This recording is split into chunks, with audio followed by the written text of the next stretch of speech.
പണ്ട് വിജയമാഷ് മനോഹരമായിട്ട് പറയുന്നുണ്ട്, കാൽമടമ്പിൽ അമ്പുകൊണ്ട് മരിച്ചത് ശ്രീകൃഷ്ണൻ മാത്രമല്ല, കാൽമടമ്പിൽ അമ്പുകൊണ്ട് മരിച്ച ഒരു നായകൻ ഗ്രീക്ക് പുരാണത്തിലുണ്ട്, അയാളുടെ പേര് അക്കിലസ് എന്നാണ്. ഉച്ചവരെ കല്ലുരുട്ടി മുകളിലേക്ക് കയറ്റിയിട്ട് ഉച്ചയ്ക്ക് അത് താഴേക്ക് ഉരുട്ടിക്കളയുന്ന ഒരു ഭ്രാന്തൻ പ്രാചീന ഗ്രീസിലുണ്ട്, അയാളുടെ പേര് സിസിഫിസ് എന്നാണ്. മകനെ ഉളിയെറിഞ്ഞു കൊല്ലുന്ന ഒരു തച്ചൻ യവന പുരാണത്തിലും ഉണ്ട്. ഇതെല്ലാം പറഞ്ഞിട്ട് അദ്ദേഹം പറയും, ഐതിഹ്യങ്ങളുടെ തോണിയിൽ കയറി സഞ്ചരിച്ചാൽ അത് നിങ്ങളുടെ കടവിൽ അടുക്കുന്നതിന് മുമ്പ് എത്രയോ കടവുകളിൽ അടുത്തിരുന്നു എന്ന് കാണാൻ കഴിയും. ഒരു ജനതയ്ക്കും അവരുടേത് മാത്രമായ ഒരു പാരമ്പര്യവുമില്ല.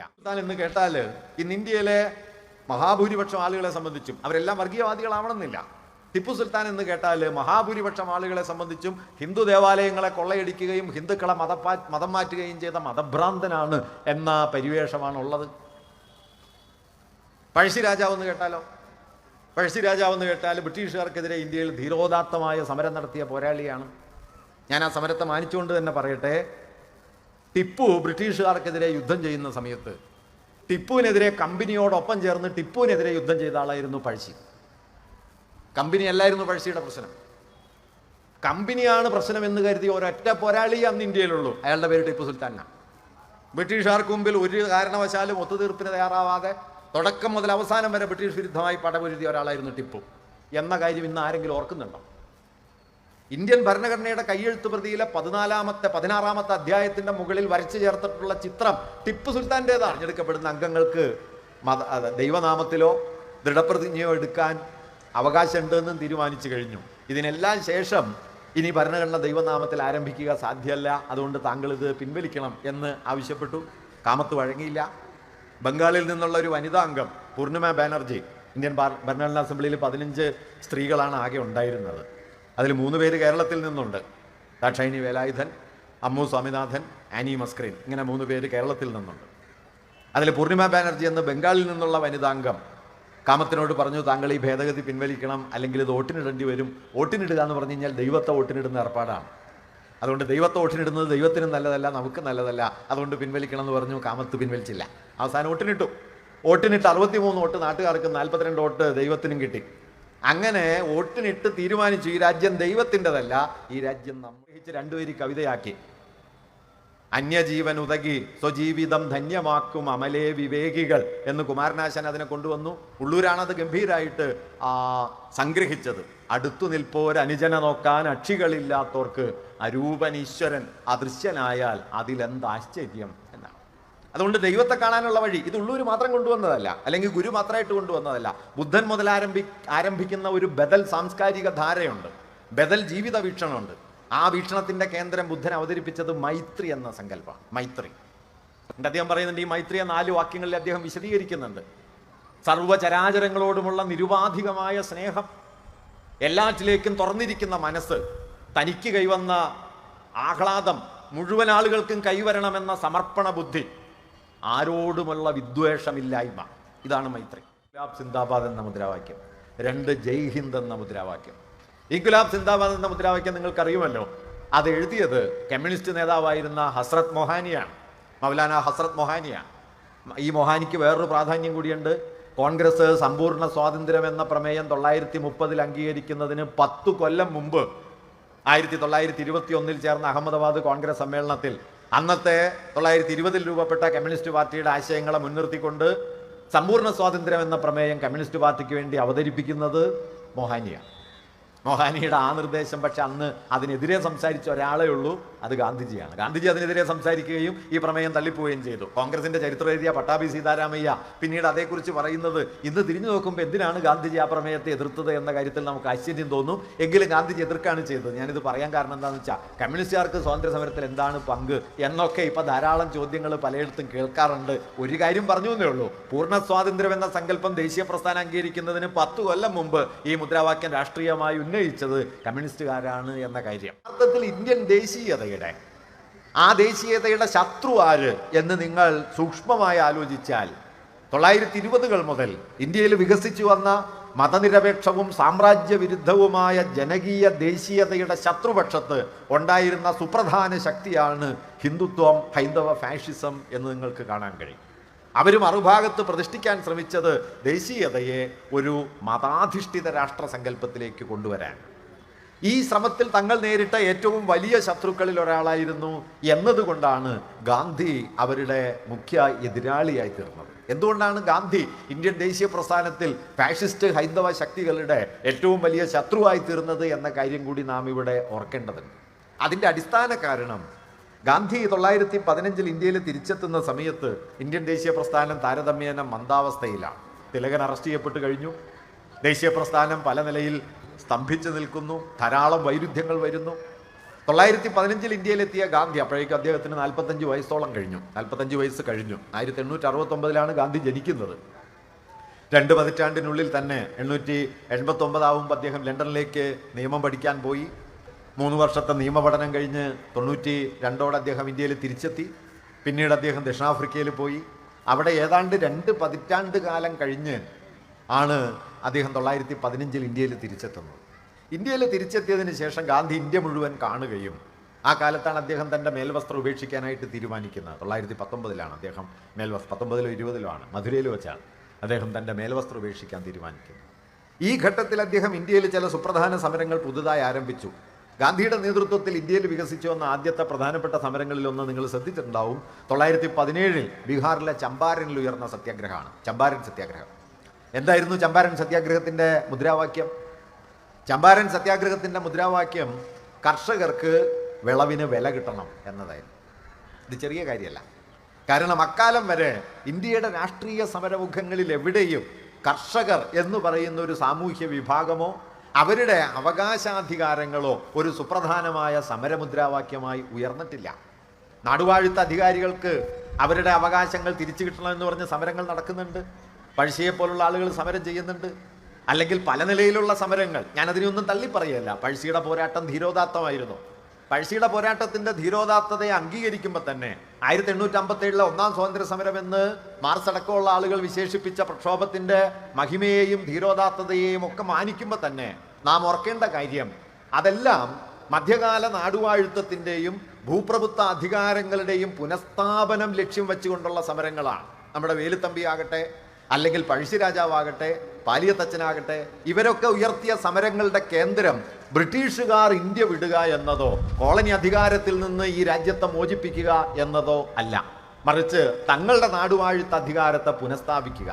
അങ്ങനെ നാടുവാഴുത്ത അധികാരത്തിൻ്റെയോ ഭൂപ്രഭുത്വത്തിൻ്റെ മൂല്യങ്ങളുടെയോ ഒക്കെ സംരക്ഷണം എന്ന ആശയത്തെ, അതിനോട് ഏറിയും കുറഞ്ഞും ചേർന്ന് നിന്നുകൊണ്ട് വികസിച്ചു വന്ന ദേശീയതാ സങ്കല്പത്തെ അടിമുടി തിരുത്താൻ പോകുന്നതായിരുന്നു 20കളിൽ വന്ന മാറ്റം. കർഷകർ വരുന്നു. കർഷകർ എന്നൊരു പുതിയ രാഷ്ട്രീയ ഐഡന്റിറ്റി വികസിച്ചു വരുമ്പോൾ ഉണ്ടാകുന്ന പ്രധാന മാറ്റം അക്കാലം വരെ മനുഷ്യരെ വേർതിരിച്ചു നിർത്തിയിരുന്ന ജാതിയുടെ, മതത്തിൻ്റെ, ഭാഷയുടെ, സംസ്കാരത്തിൻ്റെ ക്രമങ്ങൾക്ക് കുറുകെ ഇന്ത്യൻ ജനതയുടെ അടിത്തട്ടിൽ പുതിയ ഒരു ഐക്യം രൂപപ്പെടുന്നു. അത് കർഷകരുടെ ഐക്യം വരുന്നു. 1930 തൊഴിലാളി പ്രസ്ഥാനം വികസിച്ചു. ATC എന്ന പേരിൽ ഇന്ത്യയിലെ തൊഴിലാളികളുടെ ട്രേഡ് യൂണിയൻ നിലവിൽ വന്നു. ഇന്ത്യയിലെ യുവാക്കളുടെ സംഘടന വന്നു. ഇന്ത്യയിലെ വിദ്യാർത്ഥികളുടെ സംഘടന വന്നു. ഇന്ത്യയിലെ സ്ത്രീകളുടെ സംഘടനകൾ ഉണ്ടായി വന്നു. 1930 മതപരവും ഭാഷാപരവുമായ സമരമുഖങ്ങൾക്കപ്പുറത്തേക്ക് പുതുതായി ഉയർന്നു വരുന്ന ഒരു രാഷ്ട്രീയ നിർവാഹകത്വം, രാഷ്ട്രീയ ശക്തി ഇന്ത്യൻ ദേശീയതയുടെ കേന്ദ്ര സമരമായി മാറി. അത് തൊഴിലാളികൾ, യുവാക്കൾ, കർഷകർ, സാധാരണ മനുഷ്യർ, ട്രേഡ് യൂണിയനുകൾ, ഇവരുടെ ഒന്നിനു പിറകെ ഒന്നായി അലേല പോലെ വന്ന സമരങ്ങളാണ് വാസ്തവത്തിൽ സ്വാതന്ത്ര്യപ്രാപ്തിയിലേക്ക് എത്തുന്നത്. 1945 എത്തുമ്പോഴേക്കും ഈ സമരമുഖങ്ങൾ വളർന്ന് ബോംബെയിലെ നാവിക കലാപം വരെയായി. ഒരുപക്ഷെ ബ്രിട്ടനെ ഇന്ത്യ വിട്ടുപോകാൻ പ്രേരിപ്പിച്ച അവസാനത്തെ മഹാസമരമായിരുന്നു ബോംബെയിലെ നാവിക കലാപം. നമ്മുടെ രാഷ്ട്രത്തിൻ്റെ ചരിത്രം എഴുതിയത് ബൂർഷ്വാ വർഗ താല്പര്യങ്ങളുള്ള ആളുകളാണ് എന്നതുകൊണ്ടാണ് വാസ്തവത്തിൽ ജാലിയൻ വാലാബാഗ് പോലെ തന്നെ ഇന്ത്യയുടെ സ്വാതന്ത്ര്യ സമര ചരിത്രത്തിൽ അത്ര വലിപ്പത്തിൽ രേഖപ്പെടുത്തേണ്ട ആ മഹാസമരം ആരും അറിയാത്ത, ആരുടെ ഓർമ്മയിൽ വരാത്തൊരു സമരമായി ഇന്നും അവശേഷിക്കുന്നത്.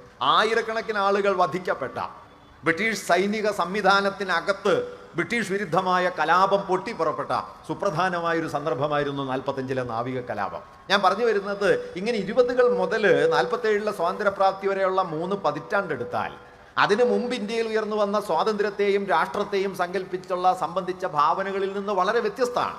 അതിനു മുമ്പ് ഞാൻ നേരത്തെ പറഞ്ഞ മധ്യകാല മതാത്മകതയുടെയും നാടുവാഴുത്തത്തിൻ്റെയും ഭൂപ്രഭുത്വത്തിൻ്റെയും രാജാധികാരത്തിൻ്റെയും ഒക്കെ അവകാശങ്ങളാണ് പലപ്പോഴും ഈ സ്വാതന്ത്ര്യത്തിൻ്റെ കേന്ദ്രമായിരുന്നതെങ്കിൽ ഇതിനെയെല്ലാം മാറ്റിവെച്ച് ജനാധികാരം എന്ന് പറയുന്ന ഒന്ന് ഉയർന്നു വന്നു. ജനങ്ങൾ, നിങ്ങൾ ഈ വാക്ക് വേറൊരു സ്ഥലത്ത് പിന്നെയും കാണും. ഭരണഘടനയുടെ ആദ്യ വാക്യം ഇതാണ്: നമ്മൾ ഇന്ത്യയിലെ ജനങ്ങൾ. നമ്മൾ ഇന്ത്യയിലെ ജനങ്ങൾ. ഈ ആദ്യത്തെ വാക്കാണോ ഇന്ത്യൻ ഭരണഘടനയിൽ വരേണ്ടത് എന്നത് ഭരണഘടനാ അസംബ്ലിയിൽ വലിയ ചർച്ച നടന്ന ഒരു കാര്യമാണ്. ഭരണഘടനാ അസംബ്ലിയിൽ ഏറ്റവും അവസാനമാണ് ആമുഖം ചർച്ചയ്ക്കെടുത്തത്. നെഹ്റു അവതരിപ്പിച്ച ഒബ്ജക്റ്റീവ് റെസൊല്യൂഷൻസിനെ പരിഷ്കരിച്ചാണ് അംബേദ്കർ ഈ ആമുഖം തയ്യാറാക്കുന്നത്. അത് ചർച്ചയ്ക്ക് വന്ന സമയത്ത് ഭരണഘടനാ അസംബ്ലിയിലെ ഒരംഗം ഇങ്ങനെ നമ്മൾ ഇന്ത്യയിലെ ജനങ്ങൾ എന്ന പേരിലല്ല ഇത് ആരംഭിക്കേണ്ടത് എന്ന് അതിനൊരു ഭിന്നാഭിപ്രായം രേഖപ്പെടുത്തുകയും അദ്ദേഹം അതിന് പകരമായി HV കാമത്ത് എന്ന ഒരംഗം അതിന് പകരമായി we the people of India എന്നല്ല, in the name of God എന്നാണ് ഭരണഘടന ആരംഭിക്കേണ്ടത്, യൂറോപ്പിലെ പല രാജ്യങ്ങളിലും ഉള്ളതുപോലെ എന്ന് പറയുകയും ചെയ്തു. ഭരണഘടനാ അസംബ്ലിയുടെ ചെയർമാൻ എന്ന് രാജേന്ദ്രപ്രസാദാണ്. രാജേന്ദ്രപ്രസാദ് കാമത്തിനോട് പറഞ്ഞു, നമ്മളൊരു മതനിരപേക്ഷ രാഷ്ട്രമാകാൻ തീരുമാനിച്ചു കഴിഞ്ഞല്ലോ, സ്വതന്ത്ര അങ്ങനെ തിരഞ്ഞെടുക്കപ്പെടുന്ന അംഗങ്ങൾക്ക് ദൈവനാമത്തിലോ ദൃഢപ്രതിജ്ഞയോ എടുക്കാൻ അവകാശമുണ്ടെന്നും തീരുമാനിച്ചു കഴിഞ്ഞു. ഇതിനെല്ലാം ശേഷം ഇനി ഭരണഘടന ദൈവനാമത്തിൽ ആരംഭിക്കുക സാധ്യമല്ല, അതുകൊണ്ട് താങ്കൾ ഇത് പിൻവലിക്കണം എന്ന് ആവശ്യപ്പെട്ടു. കാമത്ത് വഴങ്ങിയില്ല. ബംഗാളിൽ നിന്നുള്ള ഒരു വനിതാ അംഗം പൂർണിമ ബാനർജി, ഇന്ത്യൻ ഭരണഘടനാ അസംബ്ലിയിൽ 15 സ്ത്രീകളാണ് ആകെ ഉണ്ടായിരുന്നത്. അതിൽ 3 പേര് കേരളത്തിൽ നിന്നുണ്ട്: ദാക്ഷായണി വേലായുധൻ, അമ്മു സ്വാമിനാഥൻ, ആനി മസ്ക്രീൻ. ഇങ്ങനെ 3 പേര് കേരളത്തിൽ നിന്നുണ്ട്. അതിൽ പൂർണിമ ബാനർജി എന്ന ബംഗാളിൽ നിന്നുള്ള വനിതാംഗം കാമത്തിനോട് പറഞ്ഞു, താങ്കൾ ഈ ഭേദഗതി പിൻവലിക്കണം, അല്ലെങ്കിൽ ഇത് വോട്ടിനിടേണ്ടി വരും. വോട്ടിനിടുക എന്ന് പറഞ്ഞു കഴിഞ്ഞാൽ ദൈവത്തെ വോട്ടിനിടുന്ന ഏർപ്പാടാണ്. അതുകൊണ്ട് ദൈവത്തെ വോട്ടിനിടുന്നത് ദൈവത്തിനും നല്ലതല്ല, നമുക്ക് നല്ലതല്ല, അതുകൊണ്ട് പിൻവലിക്കണം എന്ന് പറഞ്ഞു. കാമത്ത് പിൻവലിച്ചില്ല. അവസാനം വോട്ടിനിട്ടു. വോട്ടിനിട്ട് 63 വോട്ട് നാട്ടുകാർക്ക്, 42 വോട്ട് ദൈവത്തിനും കിട്ടി. അങ്ങനെ വോട്ടിനിട്ട് തീരുമാനിച്ചു, ഈ രാജ്യം ദൈവത്തിൻ്റെതല്ല, ഈ രാജ്യം നമ്മുടേതാണ്. നമ്മൾ ഇന്ത്യയിലെ ജനങ്ങൾ. നമ്മൾ ഇന്ത്യയിലെ ജനങ്ങൾ എന്ന് തീരുമാനിക്കുന്നത് യാദൃച്ഛികമായിട്ടല്ല. അതാണ് ഞാൻ പറഞ്ഞത്. ആർക്ക് വേണ്ടിയാണ് സ്വാതന്ത്ര്യം? അത് പഴശ്ശിയുടെ അധികാരാവകാശങ്ങളെ പുനഃസ്ഥാപിക്കാനല്ല. പഴശ്ശിയുടെ പ്രശ്നം, പഴശ്ശിയുടെ 10 വർഷം നീണ്ട വൻ സമരത്തെ മാനിക്കുമ്പോൾ തന്നെ നമ്മൾ ഓർക്കേണ്ടത്, പഴശ്ശിയുടെ പ്രശ്നം മലബാർ കമ്പനി പിടിച്ചടക്കിയതല്ല, മറിച്ച് പഴശ്ശി കമ്പനിയായിട്ട് അടഞ്ഞ ഒറ്റ പോയിന്റേ ഉള്ളൂ. അത് കുറുമ്പർനാട്ട് താലൂക്കിലും പരിസര പ്രദേശങ്ങളിലും കരം പിരിക്കാനുള്ള അവകാശം തനിക്ക് നൽകാതെ അമ്മാവനായ കേരളവർമ്മയെ ഏൽപ്പിച്ചതായിരുന്നു പഴശ്ശിയുടെ പ്രശ്നം. മറിച്ച് ദേശീയ പ്രസ്ഥാനത്തിന്റെ പ്രശ്നം ആർക്കെങ്കിലും അധികാരം പുനഃസ്ഥാപിക്കലല്ല. ഈ രാജ്യം ആരുടെയാണ്? ഈ രാജ്യം ഈ രാജ്യത്തെ ജനങ്ങളുടെയാണ്. അതുകൊണ്ടാണ് ഭരണഘടനയുടെ ആമുഖം പറയുന്നത്, നമ്മൾ ഇന്ത്യക്കാരായ ജനങ്ങൾ നമുക്ക് വേണ്ടി നിർമ്മിച്ച് നമുക്കായി സമർപ്പിക്കുന്നതാണ് ഈ ഭരണഘടന. അത് വലിയ വാക്യമാണ്. നമ്മൾ ഉണ്ടാക്കുന്നു, നമുക്ക് വേണ്ടി, നമുക്കായി തന്നെ സമർപ്പിക്കുന്നു. ഇങ്ങനെ ഇന്ത്യയിലെ ജനങ്ങൾ എന്ന അടിസ്ഥാന ആശയം ദേശീയതാ സങ്കല്പത്തിന്റെ കേന്ദ്രത്തിലേക്ക് വരുന്നത് 20കളോടെയാണ്. ആ കേന്ദ്രീകരണത്തിലേക്ക് അക്ഷരമറിയാത്ത, അന്ധവിശ്വാസത്തിലും ഐതിഹ്യങ്ങളിലും കുടുങ്ങിക്കിടക്കുന്ന, ജാതിയുടെയും മതത്തിൻ്റെയും പിടിയിൽപ്പെട്ട് ചെതറിത്തെറിച്ച കോടാനുകോടി മനുഷ്യരെ ഈ സമരമുഖത്തേക്ക് കൂട്ടിയിണക്കുന്ന ഒരു കേന്ദ്രമായി നിലക്കൊണ്ടു എന്നതാണ് വാസ്തവത്തിൽ ഗാന്ധിയുടെ വലിയൊരു പ്രാധാന്യം. ഇന്ത്യയിലെ വലിയ മാർക്സിസ്റ്റ് ചരിത്രകാരനായിട്ടുള്ള ഇർഫാൻ ഹബീബ്, ഇർഫാൻ ഗാന്ധിയെക്കുറിച്ച് എഴുതിയ ഒരു ലേഖനത്തിൽ പറയുന്ന ഒരു പ്രധാനപ്പെട്ട കാര്യമുണ്ട്. ഇർഫാൻ പറയുന്നത്, അമൂർത്തമായ രാഷ്ട്രീയ മുദ്രാവാക്യങ്ങൾ ഉയർത്തുകയല്ല വേണ്ടത്, മറിച്ച് ജനങ്ങളുടെ ജീവിതത്തെ സ്പർശിക്കുന്ന ഭൗതിക പ്രശ്നങ്ങളിൽ നിന്ന് സമരം തുടങ്ങണം എന്ന ഇടതുപക്ഷ തന്ത്രം ഇന്ത്യയിൽ ഏറ്റവും ഫലപ്രദമായി പ്രയോഗിച്ച ഒരാൾ ഗാന്ധിജിയായിരുന്നു എന്നാണ്. കാരണം കർഷകർക്ക് വിളവിന് വില കിട്ടണമെന്ന് പറയുന്നതോടെ അത് അവരുടെ ജീവിതത്തെ നേർക്ക് നേരെ ചെന്ന് തൊടുന്ന പ്രശ്നമായി തീരും. ഉപ്പിന് നികുതി കൊടുക്കില്ല എന്ന് പറയുന്നതോടെ ഇന്ത്യയിലെ മുഴുവൻ മനുഷ്യരുടെയും ജീവിതത്തിലേക്ക് ഒരു രാഷ്ട്രീയ സമര മുദ്രാവാക്യം കയറുകയാണ്. ഒരുപക്ഷെ ആദ്യമായിട്ടാണ് ഇന്ത്യയിലെ മുഴുവൻ മനുഷ്യർക്കും ഒരുപോലെ ബാധകമായ ഒരു രാഷ്ട്രീയ സമര മുദ്രാവാക്യം ഉയർന്നു വരുന്നത്. അന്ന് AICC ഈ സമ്മേളനത്തിൽ ഗാന്ധിയുടെ ഈ സമര മുദ്രാവാക്യത്തെക്കുറിച്ചൊക്കെ ധാരാളം അഭിപ്രായ ഭേദങ്ങളുണ്ട്. ചിലർ പറഞ്ഞത് കുറച്ചും കൂടി ഒരു ഗൗരവമുള്ള വിഷയമൊക്കെ ആകുന്നതല്ലേ നല്ലത്, ഉപ്പ് എന്നൊക്കെ പറഞ്ഞാൽ ഒരു സമരത്തിനുള്ള വകയുണ്ടോ? ഗാന്ധി പക്ഷേ പറഞ്ഞത് എന്താണെന്ന് വെച്ച് കഴിഞ്ഞാൽ, ഗാന്ധിയുടെ ഒരാശയം ഇതായിരുന്നു, അവസാനത്തെ ആൾക്കും ബോധ്യപ്പെടണം, അവസാനത്തെ ആളെയും സ്പർശിക്കണം. ഒരു ആദിവാസി അങ്ങേയറ്റം കഴിയുന്ന ഒരാളാകട്ടെ, അയാളുടെ ജീവിതത്തിലും പ്രവർത്തിക്കുന്ന ഒന്നിൽ നിന്ന് സമരം തുടങ്ങണം. അതായിരുന്നു ഉപ്പ്. അതുമാത്രമല്ല കേട്ടോ, ഇന്ത്യയിലെ ബ്രിട്ടീഷ് കോളനി ഗവൺമെന്റിന്റെ നികുതി വരുമാനത്തിന്റെ 20% അന്ന് ഉപ്പിന്റെ നികുതിയാണ്. ഉപ്പുണ്ടാക്കുന്ന ചെലവിന്റെ 150% അധികം നികുതി കൊടുത്താലാണ് ഉപ്പ് വിൽക്കാൻ കഴിയുമായിരുന്നുള്ളൂ. അത് മുറിച്ച് കളയുന്ന ഒരു സമരമാണ് ഗാന്ധി ഉപ്പ് സത്യാഗ്രഹം വഴി കൊണ്ടുവന്നത്. ഞാനിത് ഗാന്ധി മാത്രം ചെയ്തു എന്നുള്ള അർത്ഥത്തിലല്ല. ഈ ഘട്ടത്തിൽ വന്ന നിർണായകമായ മാറ്റം എന്തായിരുന്നു? അതുവരെ ഇപ്പൊ തിലകനെ സംബന്ധിച്ചാണെങ്കിൽ ആ ബാല്യകാല വിവാഹം ശരിയായിരുന്നു, വിധവാ വിവാഹം തെറ്റാണെന്ന് അദ്ദേഹം കരുതിയിരുന്നു. ജാതിക്കും അയിത്തത്തിനുമെതിരായ എല്ലാ ശ്രമങ്ങളും നമ്മുടെ രാഷ്ട്രീയ സമരത്തെ ദുർബലപ്പെടുത്തുന്നതാണെന്ന് അദ്ദേഹം കരുതിയിരുന്നു. അദ്ദേഹത്തെ സംബന്ധിച്ച് സ്വാതന്ത്ര്യം എന്നതിന് ഒറ്റ അർത്ഥം ഉണ്ടായിട്ടുള്ളൂ. സ്വാതന്ത്ര്യം എന്നതിന് തിലകന്റെ അർത്ഥം രാഷ്ട്രീയ സ്വാതന്ത്ര്യം, ബ്രിട്ടീഷുകാരിൽ നിന്നുള്ള സ്വാതന്ത്ര്യം. ഈ രാഷ്ട്രീയ സ്വാതന്ത്ര്യം എന്നതിൽ നിന്ന് സ്വാതന്ത്ര്യത്തെ നമ്മുടെ ദേശീയ പ്രസ്ഥാനം വലിയ തോതിൽ വിപുലീകരിച്ചു. രാഷ്ട്രീയ സ്വാതന്ത്ര്യത്തോടൊപ്പം സാമൂഹിക സ്വാതന്ത്ര്യം, ജാതിബന്ധങ്ങളിൽ നിന്നുള്ള വിമോചനം, ഈ ജാതിബന്ധങ്ങളിൽ നിന്നുള്ള വിമോചനം എന്ന ആശയത്തെ ഇന്ത്യയുടെ സ്വാതന്ത്ര്യ സങ്കല്പവുമായി കൂട്ടിച്ചേർത്തു എന്നതുകൊണ്ടാണ് നേരിട്ട് സ്വാതന്ത്ര്യ സമരത്തിൽ ഒരിക്കൽ പോലും പങ്കാളിയായിട്ടില്ലെങ്കിലും അംബേദ്കർ ഇന്ത്യൻ ദേശീയതയുടെ വലിയ പ്രതീകമായി മാറിയതിൻ്റെ ഒരു കാരണം. കാരണം ഇന്ത്യയെ സംബന്ധിച്ച് മഹാഭൂരിപക്ഷം മനുഷ്യർക്ക് സ്വാതന്ത്ര്യമൊന്നുമില്ലല്ലോ. രണ്ടാം വട്ടമേശ സമ്മേളനത്തിന് മുമ്പായിട്ട് നടന്ന ചർച്ചയിൽ, കൂടിക്കാഴ്ചയിൽ ഗാന്ധിജി അംബേദ്കറോട് ഒരു കാര്യം പറയുന്നുണ്ട്. ഗാന്ധിജി പറഞ്ഞത്, താങ്കളുടെ ശ്രമങ്ങൾ നമ്മുടെ മാതൃരാജ്യത്തിൻ്റെ സ്വാതന്ത്ര്യത്തെ തടസ്സപ്പെടുത്തും. അംബേദ്കർ ഗാന്ധിജി ഞെട്ടിപ്പോയ ഒരു ഉത്തരമാണെന്ന് പറഞ്ഞത്. അദ്ദേഹം പറഞ്ഞു, mister Gandhi, we don't have A motherland. ഞങ്ങൾക്കൊരു മാതൃരാജ്യം ഇല്ല.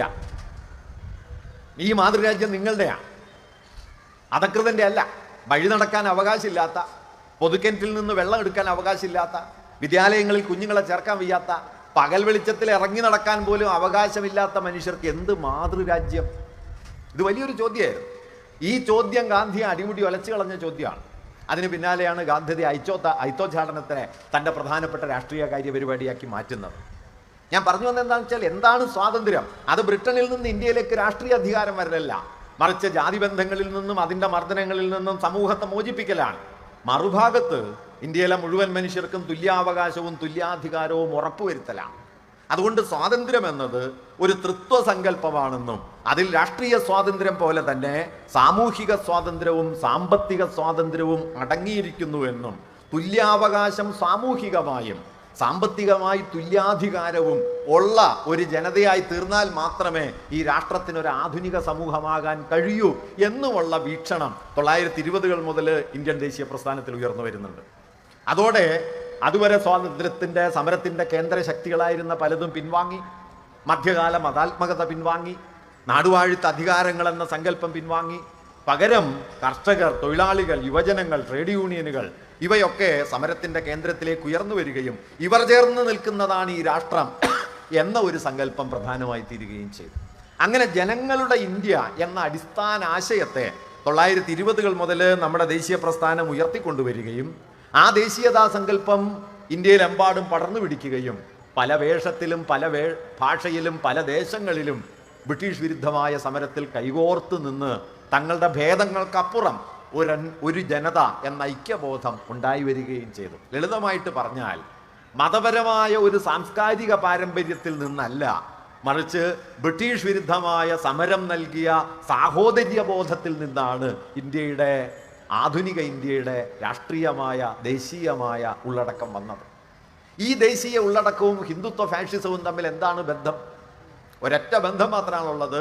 ഈ സാഹോദര്യ ഭാവനയെ, ഈ ദേശീയതയെ തകർക്കുന്നതിനുള്ള എല്ലാ വിടുപണികളും ചെയ്തു എന്നതാണ് ഹിന്ദുത്വം അന്ന് ചെയ്ത കാര്യം. അത് ഹിന്ദു മഹാസഭയാകട്ടെ, അത് പിന്നീട് വന്ന ഹിന്ദുത്വത്തിൻ്റെ രാഷ്ട്രീയ രൂപങ്ങളാകട്ടെ, സവർക്കറെ പോലുള്ള നേതാക്കളാകട്ടെ, ഇവരൊക്കെ ചെയ്തുകൊണ്ടിരുന്നത് ജനങ്ങൾക്കിടയിൽ മതാതീതമായും ജാത്യാതീതമായും ഭാഷാതീതമായും രൂപപ്പെട്ടു വന്ന ഈ ഐക്യബോധത്തിന് പകരം ഏകാത്മകമെന്ന് അവർ കരുതുന്ന ഒരു മതപാരമ്പര്യത്തെ അടിച്ചേൽപ്പിക്കാൻ ശ്രമിക്കുകയും അതിന് പുറത്തുള്ളവരെ രാഷ്ട്രശത്രുക്കളായി അവതരിപ്പിക്കുകയും ചെയ്യുക എന്നതാണ്. വാസ്തവത്തിൽ ഫാഷിസം ചെയ്യുന്ന ഒരു കാര്യം എന്താണെന്ന് വെച്ചാൽ, ഒരു ജനതയ്ക്ക് ഒരൊറ്റ ഉള്ളടക്കമേ ഉള്ളൂ എന്ന് കൃത്രിമമായ ഒരു സങ്കല്പം അവർക്ക് മേൽ അടിച്ചേൽപ്പിക്കലാണ് വാസ്തവത്തിൽ ഫാഷിസ്റ്റുകളുടെ ഏറ്റവും പ്രധാനപ്പെട്ട ഒരു പ്രവർത്തന രീതി. ഇന്ത്യയിൽ അത് നടപ്പാക്കാൻ ശ്രമിച്ചത് സംശയരഹിതമായും ഹിന്ദുത്വ ശക്തികളാണ്. ആ ഹിന്ദുത്വ ശക്തികൾ അതിൻ്റെ മറുപുറത്ത് പ്രതിഷ്ഠിച്ച ഒരു പാരമ്പര്യമാണ് വാസ്തവത്തിൽ കമ്മ്യൂണിസ്റ്റുകാരുടേത്. അവരെ ഇന്ത്യയെ മോചിപ്പിക്കേണ്ടത് മുസ്ലിങ്ങളിൽ നിന്നും ക്രിസ്ത്യാനികളിൽ നിന്നും കമ്മ്യൂണിസ്റ്റുകാരിൽ നിന്നുമാണ് എന്ന് പറയട്ടെ. ഞാൻ പറഞ്ഞു വന്നത്, അതുകൊണ്ട് ഇന്ത്യൻ ദേശീയതയുടെ ഉള്ളിലുള്ള ഒരു സവിശേഷമായ താല്പര്യത്തെ തള്ളിക്കളഞ്ഞ് ജനകീയമായ ഒരു താല്പര്യത്തെ വികസിപ്പിച്ചു കൊണ്ടുവന്നാണ് നാം ഒരു ആധുനിക രാഷ്ട്രമായി തീർന്നത്. അതുകൊണ്ടാണ് ഭരണഘടനാ അസംബ്ലി സമ്മേളിച്ച്, ഞാൻ കൗതുകമുള്ള ചില കാര്യങ്ങൾ കൂടി പറയാം. ഭരണഘടനാ അസംബ്ലി സമ്മേളിക്കുന്നത് 1949 ഡിസംബർ 9-നാണ്. 11-ാം തീയതിയാണ് അധ്യക്ഷനെ തിരഞ്ഞെടുക്കുന്നത്. രാജേന്ദ്രപ്രസാദിനെ അധ്യക്ഷനായി തിരഞ്ഞെടുത്തു. അധ്യക്ഷ വേദിയിലേക്ക് രാജേന്ദ്രപ്രസാദിനെ കൂട്ടിക്കൊണ്ടുവരുന്നത് 2 പേര് ചേർന്നാണ്. ഒന്ന് മൗലാന അബ്ദുൽ കലാം ആസാദ്, മറ്റൊന്ന് ആചാര്യ കൃപലാനി.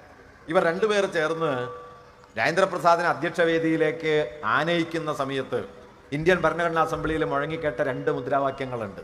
ഒന്ന് ഇൻകുലാബ് സിന്ദാബാദ് എന്ന മുദ്രാവാക്യം, 2 ജയ് ഹിന്ദ് എന്ന മുദ്രാവാക്യം. ഇൻക്വിലാബ് സിന്ദാബാദ് എന്ന മുദ്രാവാക്യം നിങ്ങൾക്കറിയുമല്ലോ. അത് എഴുതിയത് കമ്മ്യൂണിസ്റ്റ് നേതാവായിരുന്ന ഹസ്രത്ത് മൊഹാനിയാണ്, മൗലാന ഹസ്രത്ത് മൊഹാനിയാണ്. ഈ മൊഹാനിക്ക് വേറൊരു പ്രാധാന്യം കൂടിയുണ്ട്. കോൺഗ്രസ് സമ്പൂർണ്ണ സ്വാതന്ത്ര്യം എന്ന പ്രമേയം 1930 അംഗീകരിക്കുന്നതിന് 10 കൊല്ലം മുമ്പ് 1921 ചേർന്ന അഹമ്മദാബാദ് കോൺഗ്രസ് സമ്മേളനത്തിൽ അന്നത്തെ 1920 രൂപപ്പെട്ട കമ്മ്യൂണിസ്റ്റ് പാർട്ടിയുടെ ആശയങ്ങളെ മുൻനിർത്തിക്കൊണ്ട് സമ്പൂർണ്ണ സ്വാതന്ത്ര്യം എന്ന പ്രമേയം കമ്മ്യൂണിസ്റ്റ് പാർട്ടിക്ക് വേണ്ടി അവതരിപ്പിക്കുന്നത് മൊഹാനിയാണ്.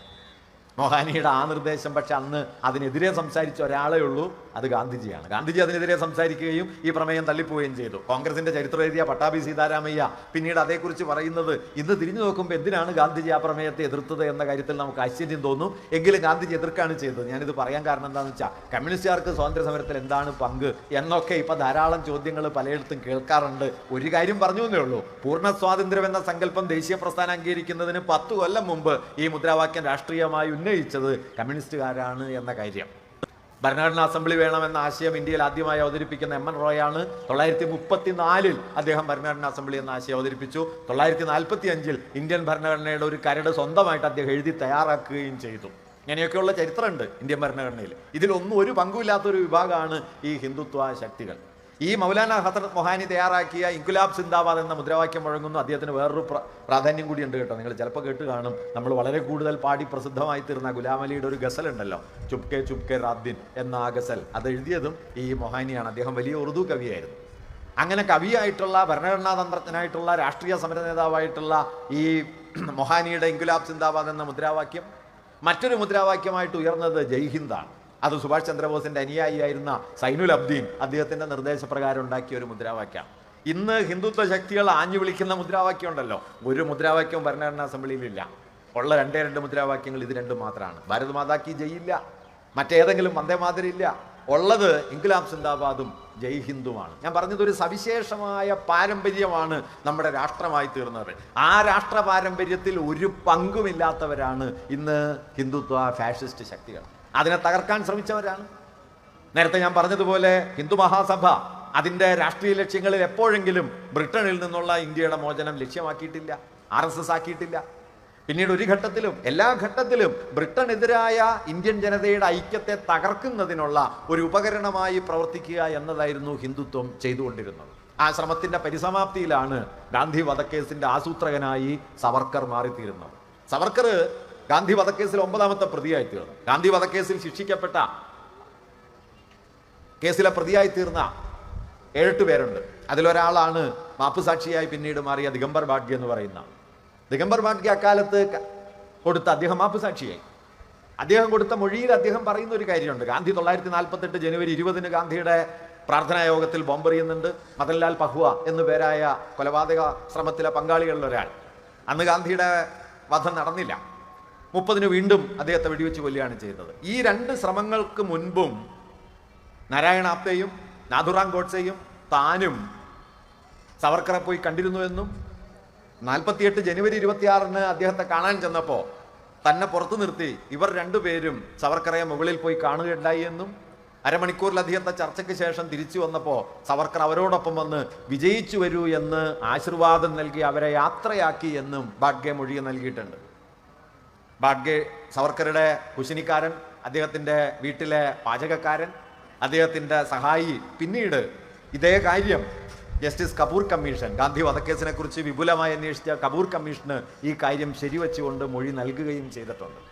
നിർഭാഗ്യവശാൽ ഈ 2 മൊഴികളും എന്തോ കാരണത്താൽ 48 ശേഷമുള്ള ഗാന്ധി വിചാരണയുടെ സന്ദർഭത്തിൽ കോടതിയിൽ എത്തുകയുണ്ടായില്ല. അതെന്തുകൊണ്ട് എത്താതെ പോയി എന്നതിനെക്കുറിച്ച് ധാരാളം ഊഹങ്ങൾ അന്നുകൊണ്ട് ഇപ്പോഴുണ്ട്. ഞാൻ അതിൻ്റെ വിശദാംശങ്ങളിലേക്ക് കടക്കുന്നില്ല. എന്തായാലും ഒരു കാര്യം ഉറപ്പാണ്, ഹിന്ദുത്വത്തിൻ്റെ രാഷ്ട്രീയ വീക്ഷണത്തിൻ്റെ നേർവിപരീതമായൊരു വീക്ഷണത്തെ അവതരിപ്പിച്ചുകൊണ്ടാണ്, അതിനുള്ളിൽ കടന്നു കയറി ആക്രമിച്ചുകൊണ്ടുകൂടിയാണ് ഗാന്ധി തൻ്റെ രാഷ്ട്രീയ കാര്യപരിപാടി വികസിപ്പിച്ചത്. ഇപ്പോൾ ഗോഡ്സെ ഗാന്ധിജിക്കെതിരെ ഒരു കുറ്റപത്രം നൽകുന്നുണ്ട്. അദ്ദേഹത്തിൻ്റെ വിചാരണ കോടതിയിൽ ഞാൻ എന്തുകൊണ്ട് ഗാന്ധിയെ കൊന്നു എന്നതിൻ്റെ ഒരു വിശദീകരണമായിട്ട് വലിയൊരു പ്രസ്താവന അദ്ദേഹം എഴുതി വായിക്കുന്നുണ്ട്. ആ പ്രസ്താവനയും വളരെ സംശയാസ്പദമാണ്. പലരും കരുതുന്നത് അത് സവർക്കർ എഴുതി കൊടുത്തൊരു പ്രസ്താവനയാണെന്നാണ്. കാരണം ഈ ഗോഡ്സേക്ക് അങ്ങനെ നല്ല ഇംഗ്ലീഷൊന്നും അറിയുന്ന ആളായിരുന്നില്ല. പക്ഷെ ഒന്നാം തരം ഇംഗ്ലീഷിൽ വളരെ മെറ്റിക്കുലസായി വളരെ സൂക്ഷ്മമായിട്ട് തയ്യാറാക്കപ്പെട്ട ഒരു ഡോക്യുമെൻ്റാണ് വൈ ഐ അസാസിനേറ്റഡ് ഗാന്ധി എന്ന പേരിൽ പിൽക്കാലത്ത് ഗോപാൽ ഗോഡ്സെ പ്രസിദ്ധീകരിച്ച ഗാന്ധിയെ വധിച്ച നാഥുറാം ഗോഡ്സെയുടെ പ്രസ്താവന. അതിൽ ഗോഡ്സെ പറയുന്ന ഒരു പ്രധാനപ്പെട്ട കാര്യമാണ്. ഗോഡ്സെ പറയുന്നത് എനിക്ക് ഗാന്ധിയോട് വ്യക്തിപരമായി ഒരു വിദ്വേഷം ഉണ്ടായിരുന്നില്ല. ഗാന്ധിയെ കൊന്നത് വ്യക്തിപരമായ ഒരു എതിർപ്പിൻ്റെയും പേരിലല്ല, മറിച്ച് ചില അടിസ്ഥാന രാഷ്ട്രീയ പ്രശ്നങ്ങളുടെ പേരിലാണ്. അതിൽ അദ്ദേഹം പറയുന്ന ഒന്നാമത്തെ ഒരു കാര്യം എന്താണെന്ന് വെച്ചാൽ, ഹിന്ദു മതത്തിലേക്ക് അഹിംസയെ കുത്തിക്കടത്തി ഹിന്ദു മതത്തെ ദുർബലപ്പെടുത്തിയ ആളാണ് ഗാന്ധി എന്നാണ്. ഇത് വളരെ മർമ്മസ്പർശിയായ ഒരു പ്രശ്നമാണ്. കാരണം ഹിന്ദുമതം സഹജമായി അഹിംസയുള്ള ഒന്നല്ല.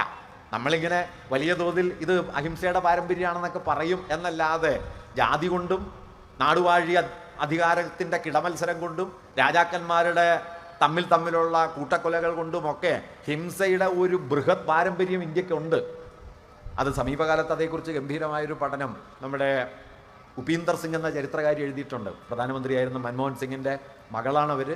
ഇന്ത്യയിലെ ഏറ്റവും പ്രധാനപ്പെട്ട പ്രാചീന ഇന്ത്യ ചരിത്രകാരിയാണ് ഉപീന്ദർ സിംഗ്. ആ പുസ്തകത്തിൻ്റെ പേര് തന്നെ കൗതുകമുള്ളതാണ്, വയലൻസ് ഇൻ ഏൻഷ്യൻ്റ് ഇന്ത്യ, പ്രാചീന ഇന്ത്യയിലെ ഹിംസ. അതിലവർ പറയുന്നൊരു കാര്യം, വാസ്തവത്തിൽ ബുദ്ധമതത്തിൻ്റെയും അശോകൻ്റെയും ഒക്കെ ഒരു ധാര നിലനിന്നിരുന്നു എങ്കിലും ഇന്ത്യയിലെ ചരിത്രത്തിൽ ഏതെങ്കിലും ഒരു ഘട്ടത്തിൽ അഹിംസ സുപ്രധാനമായ ഒരു രാഷ്ട്രീയ ആദർശമായി ഉയർന്നു വന്നിരുന്നില്ല എന്നതാണ്. പക്ഷേ ആധുനിക ഇന്ത്യ വികസിച്ചു വന്നപ്പോഴോ ഗാന്ധി കൊണ്ടുവന്ന ഒരു പ്രധാന മാറ്റം ഹിന്ദുമതത്തിൽ സഹജമായിട്ടുള്ള ഈ ബലത്തിൻ്റെ പാരമ്പര്യത്തെ, ആ ബലത്തിൻ്റെ പാരമ്പര്യം ചിലപ്പോൾ വിവേകാനന്ദൻ വരെ ഉയർത്തിപ്പിടിക്കുന്നുണ്ടല്ലോ, ഉത്തിഷ്ഠത, ജാഗ്രത എന്നൊക്കെ പറയുകയും ഉരുക്കിൻ്റെ മാംസപേശികളും ഇരുമ്പിൻ്റെ ഞരമ്പുകളുമുള്ള യുവത്വം എന്ന് ആദർശവൽക്കരിക്കുകയും ചെയ്യുന്ന ഈ ബലത്തിൻ്റെ പാരമ്പര്യത്തെ നിരസിച്ച് മറ്റൊരു സമാന്തര പാരമ്പര്യത്തെ, ബുദ്ധൻ മുതൽ ആരംഭിക്കുന്ന ഒരു ശ്രമണ പാരമ്പര്യത്തെ, കരുണയുടെ, മൈത്രിയുടെ, സാഹോദര്യത്തിൻ്റെ ഒരു പാരമ്പര്യത്തെ ഇന്ത്യയുടെ ദേശീയ പാരമ്പര്യമാക്കി മാറ്റുന്ന വലിയ പണിയാണ് ഗാന്ധി ചെയ്തത്. ഇത് രണ്ട് പാരമ്പര്യങ്ങൾ തമ്മിലുള്ള വലിയ ഏറ്റുമുട്ടലാണ്. ഇന്ത്യയിൽ ബ്രാഹ്മണ്യത്തിൻ്റെ ഒരു പാരമ്പര്യം ബലത്തിൻ്റെ, തർക്കത്തിൻ്റെ, കീഴടക്കലിൻ്റെ ഒരു പാരമ്പര്യമായി നിലനിന്നെങ്കിൽ കരുണയുടെ, മൈത്രിയുടെ, സമഭാവനയുടെ, സാഹോദര്യത്തിൻ്റെ, സമർപ്പണത്തിൻ്റെ ഒരു പാരമ്പര്യം ബുദ്ധൻ മുതലുണ്ടാക്കി. ബുദ്ധൻ സംസ്കൃതത്തിൽ സംസാരിച്ചില്ല, ബുദ്ധൻ ദൈവത്തിൽ വിശ്വസിച്ചില്ല, ആത്മാവെന്ന അനശ്വര മൂല്യത്തിൽ വിശ്വസിച്ചില്ല. ബുദ്ധൻ പറഞ്ഞു ദൈവത്തെ കാണാൻ ഒരു വഴിയേ ഉള്ളൂ, അപ്പുറത്തുള്ള മനുഷ്യരിലേക്ക് നോക്കുക. ഇത് പിന്നെ ഇവിടെ നാരായണ ഗുരു പറയും, അപരനു വേണ്ടി അഹർനിശം പ്രയത്നം കൃപണത വിട്ട് കൃപാലു ചെയ്തിടുന്നു. ഈ കൃപാലുതയിലാണ് ദൈവം, അപരനു വേണ്ടിയുള്ള പ്രവൃത്തിയിലാണ്. ഉള്ളൂരത് ആകമാനം സംഗ്രഹിച്ച് രണ്ടുപേരി കവിതയാക്കി. അന്യജീവൻ ഉതകി സ്വജീവിതം ധന്യമാക്കും അമലേ വിവേകികൾ എന്ന് കുമാരനാശൻ അതിനെ കൊണ്ടുവന്നു. ഉള്ളൂരാണത് ഗംഭീരായിട്ട് സംഗ്രഹിച്ചത്. അടുത്തു നിൽപ്പോരനുജന നോക്കാൻ അക്ഷികളില്ലാത്തോർക്ക് അരൂപനീശ്വരൻ അദൃശ്യനായാൽ അതിലെന്താശ്ചര്യം എന്നാണ്. അതുകൊണ്ട് ദൈവത്തെ കാണാനുള്ള വഴി ഇത് ഉള്ളൂർ മാത്രം കൊണ്ടുവന്നതല്ല, അല്ലെങ്കിൽ ഗുരു മാത്രമായിട്ട് കൊണ്ടുവന്നതല്ല. ബുദ്ധൻ മുതൽ ആരംഭിക്കുന്ന ഒരു ബദൽ സാംസ്കാരിക ധാരയുണ്ട്, ബദൽ ജീവിത വീക്ഷണമുണ്ട്. ആ വീക്ഷണത്തിൻ്റെ കേന്ദ്രം ബുദ്ധൻ അവതരിപ്പിച്ചത് മൈത്രി എന്ന സങ്കല്പമാണ്. മൈത്രി, ആ മൈത്രിയെയാണ് അംബേദ്കർ സാഹോദര്യം എന്ന് ഭരണഘടനയുടെ ആമുഖത്തിൽ എഴുതി ചേർത്തത്. നമ്മളത് ഓർക്കേണ്ടതാണ്. അംബേദ്കർ കൊണ്ടുവന്ന ആമുഖത്തിൽ നെഹ്റു അവതരിപ്പിച്ച ഒബ്ജക്റ്റീവ് റെസൊല്യൂഷൻസിൽ ഇല്ലാത്ത ഒരു സവിശേഷ വാക്യമുണ്ട്. അത് ഫ്രറ്റേണിറ്റി എന്ന വാക്കും ആ വാക്കിന് അദ്ദേഹം നൽകിയ വിശദീകരണമാണ്. ഫ്രറ്റേണിറ്റി എന്നെഴുതിയിട്ട് അദ്ദേഹം പറയുന്നുണ്ട്, that is dignity of the individual and unity and integrity of the nation. എന്താണ് സാഹോദര്യം? മനുഷ്യരുടെ അന്തസ്സ്, വ്യക്തികളുടെ അന്തസ്സ്, രാഷ്ട്രത്തിൻ്റെ ഐക്യം, അത് സാധ്യമാകുന്ന അടിത്തട്ടാണ് സാഹോദര്യം. ഇന്ത്യയെ ഒരു രാഷ്ട്രമാക്കാൻ ഈ രാജ്യത്ത് അടിസ്ഥാനപരമായി വേണ്ട മൂല്യത്തെയാണ് സാഹോദര്യം എന്ന് അദ്ദേഹം വിളിച്ചത്. 1953 മന്ത്രിസഭയിൽ നിന്നൊക്കെ രാജിവെച്ചതിന് ശേഷം അദ്ദേഹം ഈ സാഹോദര്യം എന്ന ആശയത്തെക്കുറിച്ച് BBC-ക്ക് നൽകിയ ഒരു ഇൻ്റർവ്യൂവിൽ ഈ സാഹോദര്യം എന്ന ആശയത്തെക്കുറിച്ച് പറയുന്നുണ്ട്, വാസ്തവത്തിൽ നമ്മൾ ഉപയോഗിക്കേണ്ടത് സാഹോദര്യം എന്ന വാക്കല്ല, ആ വാക്കിനേക്കാൾ അർത്ഥപൂർണമായ വാക്ക് മൈത്രി എന്ന വാക്കാണ്. ബുദ്ധൻ ഉപയോഗിച്ച മൈത്രി. അദ്ദേഹം പറയുന്നുണ്ട്, ഈ മൈത്രിയെ 4 വാക്യങ്ങളിൽ അദ്ദേഹം വിശദീകരിക്കുന്നുണ്ട്. സർവ്വചരാചരങ്ങളോടുമുള്ള നിരുപാധികമായ സ്നേഹം, എല്ലാറ്റിലേക്കും തുറന്നിരിക്കുന്ന മനസ്സ്, തനിക്ക് കൈവന്ന ആഹ്ലാദം മുഴുവൻ ആളുകൾക്കും കൈവരണമെന്ന സമർപ്പണ ബുദ്ധി, ആരോടുമുള്ള വിദ്വേഷമില്ലായ്മ, ഇതാണ് മൈത്രി. ഈ മൈത്രിയിലാണ് ഈ രാഷ്ട്രം നിലനിൽക്കാൻ പോകുന്നത്. ആ മൈത്രിയുടെ മൂല്യത്തെയാണ് സാഹോദര്യം എന്ന വാക്കായിട്ട് ഭരണഘടനയുടെ ആമുഖത്തിൽ സന്നിവേശിപ്പിച്ചിട്ടുള്ളത്. ഞാൻ പറയുന്നത് ബുദ്ധൻ മുതൽ ആരംഭിച്ച് മധ്യകാല ഭക്തികവികളിലൂടെ, ശ്രീരാമകൃഷ്ണ പരമഹംസരിലൂടെ, രമണ മഹർഷിയിലൂടെ, ഗുരുവിലൂടെ, ഗാന്ധിയിലൂടെ, അംബേദ്കറുടെ സാഹോദര്യ സങ്കല്പത്തിലൂടെ ഇന്ത്യയിൽ ഒഴുകുന്ന ഒരു സമാന്തര ധാര ബ്രാഹ്മണ്യത്തിൻ്റെ ബലത്തിനും ബ്രാഹ്മണ്യത്തിൻ്റെ തർക്കശേഷിക്കും അതിൻ്റെ കാർക്കശ്യത്തിനുമെതിരെ മനുഷ്യരിൽ നിലീനമായിരിക്കുന്ന കരുണയുടെ ബോധത്തെ, അതിലെ മൈത്രി മൂല്യത്തെ ഉയർത്തിപ്പിടിക്കലായിരുന്നു. ഈ മൈത്രിയുടെ മൂല്യമാണ് ഇന്ത്യയുടെ സാഹോദര്യത്തെ ശക്തിപ്പെടുത്തുന്നത്. ആ മൂല്യത്തിലെ ഒരു രാഷ്ട്രമായിട്ട് ഇത് നിൽക്കൂ. കാരണം ഇന്ത്യ എന്ന് പറയുന്നത്, അംബേദ്കർ കരുതിയ ഒരു പ്രധാനപ്പെട്ട കാര്യമുണ്ട്, ഇന്ത്യ ഒരു രാഷ്ട്രമാവാൻ സ്വയമേവ ശേഷിയുള്ള ഒന്നല്ല. കാരണം ജാതി കൊണ്ട് നൂറുകണക്കായ തട്ടുകളായി തരംതിരിക്കപ്പെട്ട ഒരു ജനതയ്ക്ക് ഒരു ഏകീകൃത രാഷ്ട്രമാകാൻ ഒരു നിലയ്ക്കും കഴിയില്ല. അതിന് കഴിയണമെങ്കിൽ ജാതിയുടെ ഈ ശ്രേണീകൃതമായ മൂല്യബോധത്തിന് പകരം ജനങ്ങളുടെ അടിസ്ഥാന മൂല്യമായിട്ട് മൈത്രി ഉയർന്നു വരണം എന്ന് അദ്ദേഹം കരുതി. ഈ മൈത്രി സങ്കല്പത്തെയാണ് ഭരണഘടന ഉയർത്തിക്കൊണ്ടുവന്നത്. ആ മൈത്രിയുടെ പിന്നിലുള്ള സാഹോദര്യ ഭാവന ഒരാശയം എന്ന നിലയിൽ മുകളിൽ നിൽക്കുകയല്ല, ആശയം എന്ന നിലയിൽ മനുഷ്യരുടെ ചിന്തയിൽ നിൽക്കുകയല്ല, മറിച്ച് സമരമുഖങ്ങളിലെ ഐക്യബോധമായി സാഹോദര്യബോധമായി വികസിച്ചു വരികയാണ് ചെയ്തത്. ആ സാഹോദര്യബോധത്തിൻ്റെ വികാസ ചരിത്രമാണ് 1920-കൾ മുതലുള്ള നമ്മുടെ മതാതീതമായ, ജാത്യാതീതമായ, ഭാഷാതീതമായ നമ്മുടെ സാമ്രാജ്യവിരുദ്ധമായ ദേശീയ പ്രസ്ഥാനത്തിൻ്റെ സമരം. അതിൻ്റെ കേന്ദ്രത്തിലാണ് ഞാൻ നേരത്തെ പറഞ്ഞ കർഷകരും തൊഴിലാളികളും യുവാക്കളും വിദ്യാർത്ഥികളും യുവജനങ്ങളും ഒക്കെ ഉയർന്നു വരികയും അതിനു മുമ്പുള്ള നാടുവാഴ്ത്ത അധികാരത്തിൻ്റെയും പ്രഭുത്വത്തിൻ്റെയും അവകാശാധികാരങ്ങളുടെയും ലോകം പിൻവാങ്ങുകയും ചെയ്തത്. ഇങ്ങനെ മതത്തെ കേന്ദ്രമാക്കുന്ന ഒരു രാഷ്ട്രഭാവനയ്ക്കെതിരെ, ഫാഷിസ്റ്റുകളുടെ ദേശീയതാ സങ്കല്പത്തിനെതിരെ ജനങ്ങളെ കേന്ദ്രമാക്കുന്ന ഒരു രാഷ്ട്രസങ്കല്പം, ഒരു ദേശീയതാ സങ്കല്പം ഉയർന്നു വരികയും അതിൻ്റെ മുകളിൽ ഒരു ഭരണഘടന വികസിപ്പിക്കപ്പെടുകയും അതൊരു ആധുനിക രാജ്യമായി മാറുകയും ചെയ്തു. അതാണ് ഇന്ത്യ ആസ് ആൻ ഐഡിയ. ഈ ഇന്ത്യയാണ് നമ്മൾ നമുക്കായി നിർമ്മിച്ച് നമുക്കായി തന്നെ സമർപ്പിച്ചത്. ഈ ഇന്ത്യയുടെ രൂപപ്പെടലിലോ നിർമ്മാണത്തിലോ സമർപ്പണത്തിലോ വികാസത്തിലോ ഒരു പങ്കുമില്ലാതെ അതിനെ അകമേ തകർക്കാൻ ശ്രമിക്കുകയും രാഷ്ട്രത്തിനുള്ളിൽ ശത്രുക്കളെ സങ്കല്പിക്കുകയും മതവിദ്വേഷം കൊണ്ട് രാഷ്ട്രത്തെ വെട്ടിപ്പിളർക്കുന്നതിനുള്ള ഉപാധി സ്വയം ഉണ്ടാക്കുകയും ചെയ്ത ഒരു പാരമ്പര്യമാണ് ഹിന്ദുത്വത്തിൻ്റെത്. അതുകൊണ്ട് ഫാഷിസം എന്ന് പറയുന്നത്, മതാത്മക ദേശീയത എന്ന് പറയുന്നത് വാസ്തവത്തിൽ ഈ രാഷ്ട്രത്തിൻ്റെ അടിസ്ഥാന ദേശീയതയ്ക്കും അതിൻ്റെ മൂല്യങ്ങൾക്കും നേർവിപരീതമായ ഒന്നാണ്. നിർഭാഗ്യവശാൽ ഈ ദേശീയതാ സങ്കല്പത്തിന് ഞാൻ 1920-കൾ മുതൽ വികസിച്ചു വന്നു എന്ന് പറഞ്ഞ ദേശീയതാ സങ്കല്പത്തിന് അതിനുള്ളിൽ തന്നെ ഈ ഐക്യബോധം രാഷ്ട്രീയമായി നിലനിർത്താൻ കഴിഞ്ഞെങ്കിലും ഈ ഐക്യബോധത്തെ സാംസ്കാരികമായി ഉൾക്കൊള്ളുന്നതിൽ പരിമിതികളുണ്ടായി. ഒരുപക്ഷെ ആ പരിമിതികൾക്ക് നമ്മൾ കൊടുക്കുന്ന വില കൂടിയാണ് ഇന്ന് ഫാഷിസ്റ്റുകളുടെ അധിനിവേശം എന്ന് ഒരു നിലയ്ക്ക് പറയാം.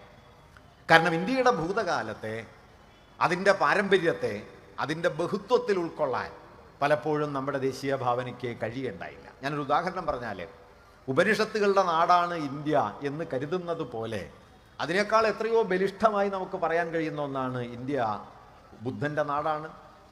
വേദങ്ങളുടെ നാടാണെന്ന് പറയുന്നത് പോലെ ഇന്ത്യയെക്കുറിച്ച് പറയാവുന്നതാണ് ബുദ്ധൻ്റെ നാടാണ്, വർദ്ധമാന മഹാവീരൻ്റെ നാടാണ്. അമർത്യാസൻ ഇന്ത്യയുടെ സാംസ്കാരിക പാരമ്പര്യ സങ്കല്പത്തെക്കുറിച്ച് പറയുമ്പോൾ ഒരു കാര്യം പറയുന്നുണ്ട്. അദ്ദേഹം പറയുന്നത് 3 പാരമ്പര്യങ്ങളെ ഒഴിവാക്കിക്കൊണ്ടാണ് നാം നമ്മുടെ പാരമ്പര്യത്തെ ഭാവന ചെയ്തത് ആധുനികമായി. ഏതൊക്കെ?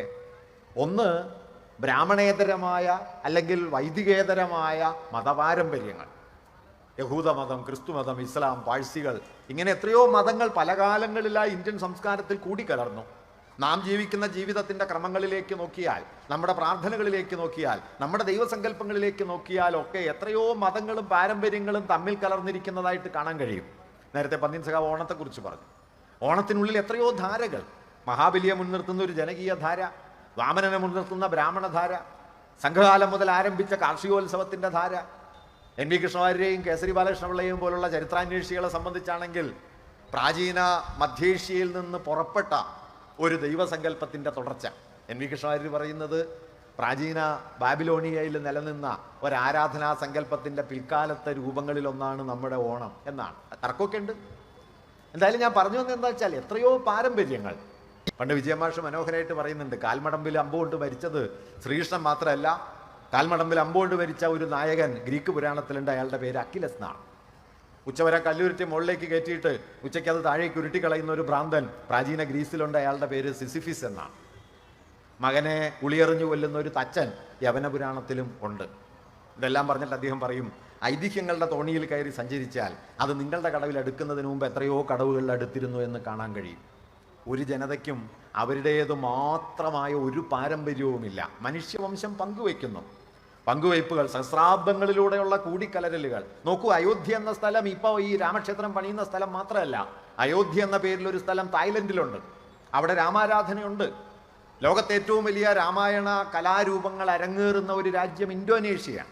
ഇന്തോനേഷ്യയിൽ 90% മുസ്ലിങ്ങളാണ്. ഗരുഡൻ എന്ന പേര് തങ്ങളുടെ എയർ സർവീസിന് കൊടുത്ത ഒരൊറ്റ രാജ്യമേ ലോകത്തുള്ളൂ, അത് ഇന്തോനേഷ്യ. ഇന്ത്യയല്ല, ഇന്തോനേഷ്യ. എയർ സർവീസിന്റെ പേര് ഗരുഡൻ എന്നാണ്.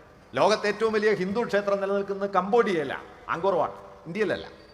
നോക്കൂ, രാജ്യത്തിന്റെ അതിർത്തികളൊക്കെ മായുകയും രൂപാന്തരപ്പെടുകയും ഒക്കെ ചെയ്യും. മനുഷ്യവംശം തുടരും.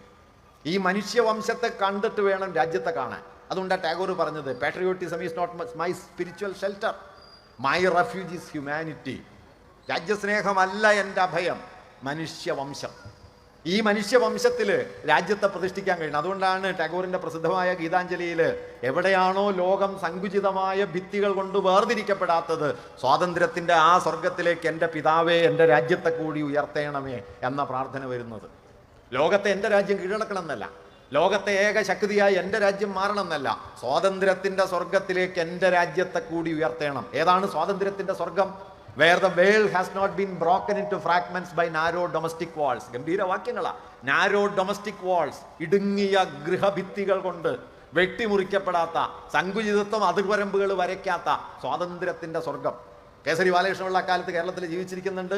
അദ്ദേഹം നമ്മുടെ മിഥ്യാഭിമാനങ്ങളെക്കുറിച്ച്, ദേശീയമായ മിഥ്യാഭിമാനങ്ങളെക്കുറിച്ച് എഴുതുന്ന ഒരു വാക്യമുണ്ട്. ദേശീയമായ മിഥ്യാഭിമാനത്തിന്റെ തകരച്ചെണ്ടകൾ ഉയർന്നു കേൾക്കാത്തൊരു കാലം വരണം, അതിനുവേണ്ടിയാണ് ഞാൻ ചരിത്രാന്വേഷണം നടത്തുന്നത്. അതുകൊണ്ട് അദ്ദേഹം ഇന്ത്യൻ പാരമ്പര്യത്തിന്റെ വേരുകളെ മധ്യ അറേബ്യയിൽ നിന്ന് കണ്ടെത്തുന്നു, ബാബിലോണിയയിൽ കണ്ടെത്തുന്നു, ചൈനയിൽ കണ്ടെത്തുന്നു, മായൻ സംസ്കാരത്തിൽ കണ്ടെത്തുന്നു. മനുഷ്യവംശം, ഈ മനുഷ്യവംശത്തിന്റെ ഒരു ബൃഹത് പാരമ്പര്യം ഇന്ത്യയിലേക്കും വരുന്നു. പല പാരമ്പര്യങ്ങൾ പല കാലങ്ങളിലായി വരുന്നു. അവരൊക്കെ ഈ സംസ്കൃതിയിൽ പല നിലയിൽ കൂടിച്ചേരുന്നു. ഇങ്ങനെ പങ്കുവെച്ചുണ്ടായതാണ് ഈ സംസ്കാരമെന്നറിയാതെ ആ പങ്കുവയ്പ്പിന്റെ കഥയെ മിക്കവാറും തമസ്കരിച്ച് അതിനു മുകളിൽ കൃത്രിമമായ ഒരു ഏകാത്മക പാരമ്പര്യത്തെ പ്രതിഷ്ഠിക്കുകയാണ് നമ്മുടെ ആധുനിക ഘട്ടത്തിൽ സംഭവിച്ച ഒരു പരാധീനത. അതുകൊണ്ട് നമ്മൾ ഓർക്കുന്നില്ല, കേരളീയമായ വാസ്തുശില്പം എന്ന് പറഞ്ഞിട്ടാണ്, വാസ്തുഘടന എന്ന് പറഞ്ഞിട്ടാണ് നമ്മൾ നാലുകെട്ടിനെ കുറിച്ച് പറയുക. നാലുകെട്ട് മലയാളി ഉണ്ടാക്കുന്നതിന് എത്രയോ മുമ്പ് ചൈനക്കാരുണ്ടാക്കിയിരുന്നു. പടിപ്പുര, നാലുകെട്ടിൻ്റെ പടിപ്പുര ആദ്യം ഉണ്ടാക്കുന്നത് ചൈനക്കാരാണ്. അത് കഴിഞ്ഞിട്ടാണ് നമുക്ക് കിട്ടുന്നത്. നാം നമ്മുടേതെന്ന് പറയുന്ന മിക്കതും മനുഷ്യവംശം പല കാലങ്ങളിൽ ഉപയോഗിച്ചതാണ്. ഏതോ കൈമാറലുകളിലൂടെ നമുക്കും കൈവന്ന് കിട്ടിയെന്നേ പറയാനുള്ളൂ. അതുകൊണ്ട് സാർവദേശീയത എന്ന് പറയുന്നത് ഫ്രാൻസിലുള്ളതല്ല. കേസരി പറയുന്നുണ്ട്, കളമെഴുത്തിൽ നിങ്ങൾ കാണുന്ന രേഖാ സമ്പ്രദായം പേർഷ്യൻ അംഗചിത്രണ കലയിൽ നിന്നുണ്ടായതാണ്. പേർഷ്യൻ അംഗചിത്രണത്തിന്റെ രേഖാ സമ്പ്രദായമാണ് നമ്മുടെ കളമെഴുത്തിലുള്ളത് എന്ന് പറയുന്ന സമയത്ത് വടക്കേ മലബാറിലെ ഏതെങ്കിലും അമ്പലമുറ്റത്ത്, വീട്ടുമുറ്റത്ത് വരയ്ക്കുന്ന ഒരു കളത്തിൽ വാസ്തവത്തിൽ മനുഷ്യവംശത്തിന്റെ അതിദീർഘമായ പങ്കുവയ്പ്പുകൾ രേഖപ്പെടുത്തപ്പെട്ടിരിക്കുന്നു. അതുകൊണ്ട് സാർവദേശീയത നിങ്ങൾ പാരീസിൽ ചെല്ലുമ്പോൾ കാണുന്നതല്ല, നിങ്ങളുടെ വീട്ടുമുറ്റത്ത് നിങ്ങൾ ജീവിക്കുന്ന ജീവിതം സാർവദേശീയ. ഈ സാർവദേശീയതയെക്കുറിച്ചുള്ള തിരിച്ചറിവ് നിർഭാഗ്യവശാൽ നമ്മുടെ പാരമ്പര്യ സങ്കല്പത്തിൽ ഉണ്ടായില്ല. ഇതര മതങ്ങൾ നൽകിയ വലിയ സംഭാവനകൾ നമ്മുടെ ജീവിതക്രമത്തിൽ എങ്ങനെ ഇടം പിടിച്ചു എന്നുള്ളത് ഇപ്പോഴും തിരിച്ചറിയപ്പെടുന്നില്ല. മറ്റൊന്ന്, തദ്ദേശീയമായ വിജ്ഞാന വൈഭവങ്ങളുടെ പാരമ്പര്യങ്ങളെ ദേശീയ പാരമ്പര്യമായി കണ്ടില്ല. നമുക്ക് അജന്ത ഇന്ത്യൻ ചിത്രകലയുടെ തുടക്കമാണെങ്കിൽ വർലി ഇപ്പോഴും ഒരു ആദിവാസി ചിത്രകലാ പാരമ്പര്യമാണ്. അജന്ത ഇന്ത്യൻ ചിത്രകലമായിരിക്കുന്നത് പോലെ ഇന്ത്യൻ ചിത്രകല തന്നെയാണ് വർലിയും. കഥകളി കേരളീയമായിരിക്കുന്നത് പോലെ കേരളീയമായൊരു കലയാണ് മാപ്പിളപ്പാട്ടും. അല്ലാതെ കഥകളി കേരളീയവും മാപ്പിളപ്പാട്ടും മാപ്പിളമാരുടെ പാട്ടുമല്ല, കേരളീയമാണ്. ഈ കേരളീയത എന്ന് പറയുന്നത് ഇതുകൂടി ചേർന്നാണ്. അതിൽ കഥകളിയുണ്ട്, അതിൽ കൂടിയാട്ടുണ്ട്, അതിൽ മാപ്പിളപ്പാട്ടുണ്ട്, അതിൽ നാനാതരത്തിലുള്ള പ്രയോഗങ്ങളുണ്ട്, തെയ്യവും തിറയും ഒക്കെയുണ്ട്. ഇത് ചേർന്നതാണ് കേരളീയത. അല്ലാതെ കേരളീയതയ്ക്ക് ഒരു ശുദ്ധസ്വത്വം അകത്തില്ല. പക്ഷെ നമ്മൾ അങ്ങനെ അതിനെ മനസ്സിലാക്കുന്നതിൽ വലിയ തോതിൽ വിജയിച്ചില്ല എന്ന് അമർത്യാസൻ പറയുന്നുണ്ട്. മൂന്നാമത്, നമ്മുടെ ഭൗതിക വിജ്ഞാനത്തിന്റെ പാരമ്പര്യം, അർത്ഥശാസ്ത്രവും കാമസൂത്രവും രസതന്ത്രവും ഒക്കെ പോലുള്ള ബൃഹത് പാരമ്പര്യങ്ങൾ ഇന്ത്യൻ ഭൂതകാലം ജന്മം നൽകി. മിക്കവാറും അതിനെയൊന്നും നാം ദേശീയ പാരമ്പര്യമായി കാണുകയുണ്ടായില്ല. അങ്ങനെ ഭൗതിക വിജ്ഞാന പാരമ്പര്യത്തെ, തദ്ദേശീയ ജ്ഞാന പാരമ്പര്യത്തെ, വൈദികേതര മതപാരമ്പര്യങ്ങളെ ഇന്ത്യയുടെ ദേശീയ പാരമ്പര്യത്തിൽ, സാംസ്കാരിക പാരമ്പര്യത്തിൽ ഉൾപ്പെടുത്തുന്നതിൽ നമുക്ക് വന്ന വലിയ വീഴ്ചകൾ കൊണ്ട് ഇന്ത്യയുടെ ഭൂതകാലം ഹിന്ദുത്വത്തിന് അവകാശപ്പെടാൻ കൂടുതൽ ഇടം കിട്ടുന്ന മട്ടിലുള്ള ഒരു സങ്കല്പം വികസിച്ചു വരികയുണ്ടായി. അതുകൊണ്ട് ഫാഷിസ്റ്റുകളുടെ മൂലധനം എന്താണ്? ഫാഷിസ്റ്റുകളുടെ മൂലധനം സമീപകാലത്ത് വിനായക് ചതുർവേദി എന്ന പേരായിട്ടുള്ള ഒരു പ്രൊഫസറുടെ ഒരു പുസ്തകം ഞാൻ വായിക്കുകയുണ്ടായി. ആ പുസ്തകത്തിൻ്റെ പേര് ഹിന്ദുത്വ ആൻഡ് വയലൻസ് എന്നാണ്. അദ്ദേഹം കാലിഫോർണിയ സർവകലാശാലയിലെ ചരിത്ര പ്രൊഫസറാണ്. ആ പുസ്തകത്തിൻ്റെ രചയിതാവിനൊരു കൗതുകമുണ്ട്. അദ്ദേഹം പറയുന്നത് അദ്ദേഹത്തിന് ആ പേരിട്ടത് ഡോക്ടർ പർച്ചുറെ എന്ന് പേരായിട്ടുള്ള ഒരാളാണ്. ഗാന്ധി വധക്കേസിലെ ഒരു പ്രതിയാണ് ഈ ഡോക്ടർ പർച്ചുറെ. ഗാന്ധിയെ കൊല്ലുന്നതിനുള്ള തോക്ക് ഗോഡ്സേക്ക് എത്തിച്ചു കൊടുക്കുന്നത് പർച്ചുറയാണ്. അദ്ദേഹം ആ കേസിൽ വിചാരണ ചെയ്യപ്പെട്ട് ശിക്ഷിക്കപ്പെട്ട ആളാണ്.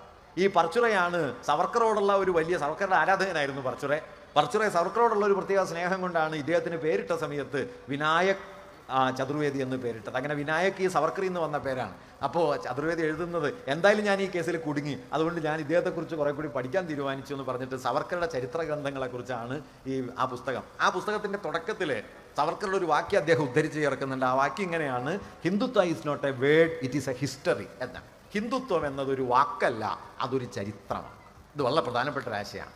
കാരണം ഇന്ത്യയിൽ ഹിന്ദുത്വം അതിൻ്റെ രാഷ്ട്രീയ മൂലധനമായി ഉപയോഗിക്കുന്നത് ഇന്ത്യയുടെ ഭൂതകാലത്തെക്കുറിച്ചുള്ള തെറ്റിദ്ധാരണകളെയും വളച്ചൊടിച്ചുണ്ടാക്കിയ ആശയങ്ങളെയും അതിന്മേൽ കെട്ടിപ്പടുത്ത വ്യത്യസ്തങ്ങളായ നുണകളെയുമാണ്.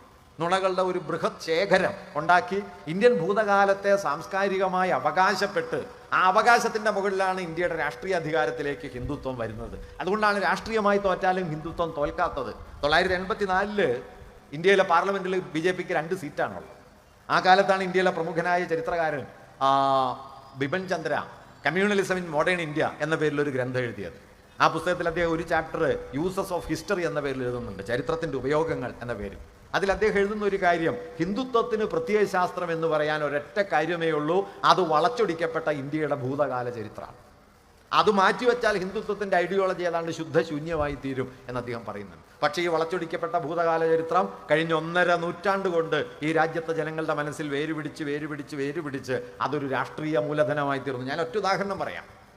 ടിപ്പു സുൽത്താൻ എന്ന് കേട്ടാൽ ഇന്ന് ഇന്ത്യയിലെ മഹാഭൂരിപക്ഷം ആളുകളെ സംബന്ധിച്ചും, അവരെല്ലാം വർഗീയവാദികളാവണമെന്നില്ല, ടിപ്പു സുൽത്താൻ എന്ന് കേട്ടാൽ മഹാഭൂരിപക്ഷം ആളുകളെ സംബന്ധിച്ചും ഹിന്ദു ദേവാലയങ്ങളെ കൊള്ളയടിക്കുകയും ഹിന്ദുക്കളെ മതം മാറ്റുകയും ചെയ്ത മതഭ്രാന്തനാണ് എന്ന പരിവേഷമാണുള്ളത്.